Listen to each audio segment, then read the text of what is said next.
Хүчсэн хөгжил хэрэгжснээр бид ер нь ямар одоо үр дүн хүлээж байгаа юм бэ? Ямар өөрчлөлт шинжилт гарах юм бэ? Юун дээр бид ахиж дэвшилт гаргах юм бэ гэдэг асуудал. Үндэсний эдийн засаг нийгмийн дэвшилтлийг одоо түргэтгэх нутаг дэвшлийн бүтэц зохион байгуулалтын дотоод гадаад таатай орчныг бүрдүүлнэ. Энэ бүрдэнэ гэж харж байна. Хоёрдугаарт нь бие даан хөгжих чадвартай болж эдийн засаг нийгмийн хөгжлийн төвшний ялгаа болон хот хөдөөгийн одоо иргэдийн амьдралын төвшин чанарын ялгаа багасна.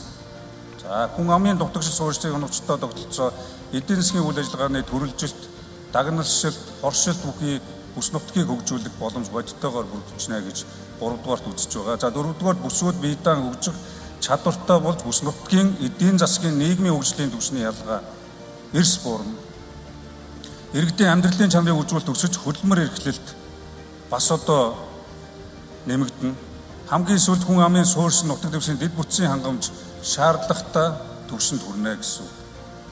Бүх дэд бүтцийн асуудлуудыг бид шийдвэрлэж өнгөрсөн хугацаанд бий болсон хоримтлагдсан энгийн эмчин, байжлагын эмчин, бага эмчин гэж явсараад хамгийн том хүндрэл бэрхшээл болсон асуудлуудаа бид бодтойгоор шийдэх боломж нөхцөл бүрднэ гэж ингэж үзэж байгаа.